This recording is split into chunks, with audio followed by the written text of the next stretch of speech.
Hello friends, welcome to Kavi foods. இன்றைக்கி நம்ம ஒரு ஸ்வீட் ரெசிபி பார்க்கலாம். அது வந்து பாசுந்தி வந்து குழந்தைகளிலிருந்து பெரியவங்க வரைக்கும் எல்லாருக்கும் ரொம்ப பிடிக்கும். இது செய்கிறதும் ரொம்ப ஈஸியாக செஞ்சிடலாம். இது எப்படி செய்யலான்னு பார்க்கலாம் வாங்க. பாசுந்தி செய்கிறதுக்கு நான்ஸ்டிக் கடாய் மாதிரி எடுத்துக்கோங்க. அப்போ தான் பால் வந்து கீழே அடிப்பிடிக்காது. வேறு கடாய் அந்த மாதிரி எடுத்தோன்னா கீழே அடிப்பிடிக்கும், அடிக்கடி கிளறணும். அதனால் முடிஞ்ச அளவுக்கு நான்ஸ்டிக் பாத்திரம் எடுத்துக்கோங்க. நான் வந்து 1 லிட்டர் ஃபுல் க்ரீம் மில்க் எடுத்துருக்கிறேன்.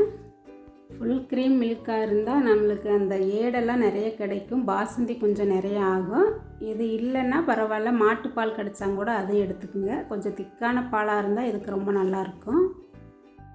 இப்போ பாலை 1 லிட்டரையும் சேர்த்துட்டா இது கொதிக்கட்டும். கொதித்ததுக்கப்புறம் தீயை வந்து நம்ம மீடியம் ஃப்ளேம்லேயே வச்சுக்கணும், ஹையாக இருக்கக்கூடாது, கீழே அடி பிடிச்சிரும். அடிக்கடி கிளறி விடுங்க, அப்போ தான் கீழே அடி பிடிக்காமல் இருக்கும். இந்த ஸ்வீட் செய்கிறதுக்கு டைம் தான் கொஞ்சம் நேரம் ஆகும், இருந்தாலும் அந்த அளவுக்கு நம்மளுக்கு ரொம்ப டேஸ்ட்டாக இருக்கும். இப்போது பால் கொதிச்சிருச்சு. இனி வந்து தீயை சிம்மில் வச்சுட்டு இதில் வந்த ஏடெல்லாம் அப்படியே எடுத்துட்டு ஓரமாக ஒதுக்கி விட்டுருங்க. இந்த பால் ஏடையெல்லாம் சேர்த்து ஓரமாக ஒதுக்கி வைங்க. இல்லை இப்படி ஒதுக்கி வைக்க சிரமமாக இருந்துச்சுன்னா அதை எடுத்தும் கூட தனியாக நம்ம ஒரு பாத்திரத்தில் எடுத்து வச்சுட்டு கடைசியாக இது கூட சேர்த்துக்கலாம். பால் வந்து 1 லிட்டர் பால் வந்து 1/2 லிட்டரை விட கம்மியாகிற அளவுக்கு நம்ம காய்ச்சிக்கிட்டே இருக்கணும். இப்போ மறுபடியும் கூட பாலோட அளவு குறைஞ்சிருச்சு, ஏடுகளாக ரொம்ப வருது. இதை ஓரமாக ஒதுக்கி வச்சுக்கோங்க. இந்த மாதிரி ஏடு ஃபுல்லாக வர வரைக்கும் பாலை வந்து சிம்மிலேயே வச்சு கொதிக்க வச்சுக்கிட்டே இருக்கணும். இந்த பாத்திரத்தில் ஓரமாக இருக்கிற ஏடையும் அப்பப்போ சேர்த்து எடுத்துருங்க, இல்லைன்னா அது ரொம்ப திக்காயிரும். அதையும் சேர்த்து இந்த ஏடு கூடவே சேர்த்து வச்சுருங்க. இப்போ பாருங்கள், நல்லா திக்காயிக்குச்சு. இன்னும் கூட கொதிக்கணும்.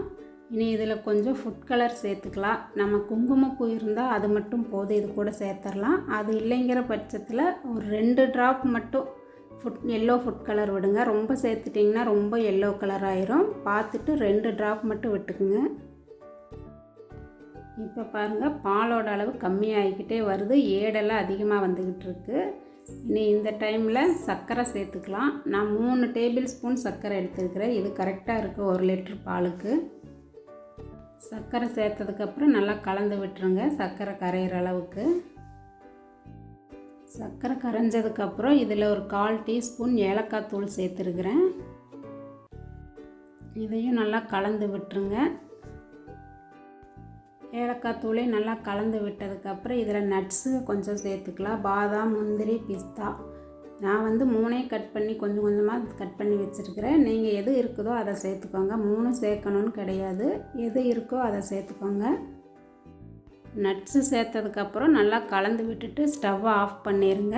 இதை ஆறுனதுக்கப்புறம் ஒரு பாத்திரத்தில் ஊற்றி ஃப்ரிட்ஜில் வச்சுருங்க. தேவைப்படும் போது எடுத்து சாப்பிடுங்க. கொஞ்சம் லைட் கூலிங்காக சாப்பிடும்போது தான் இது ரொம்ப டேஸ்ட்டாக இருக்கும். இதை நீங்களும் வீட்டில் ட்ரை பண்ணி பாருங்கள். இந்த வீடியோ உங்களுக்கு பிடிச்சிருந்தா லைக் பண்ணுங்கள், ஷேர் பண்ணுங்கள், மறக்காமல் சப்ஸ்கிரைப் பண்ணுங்கள்.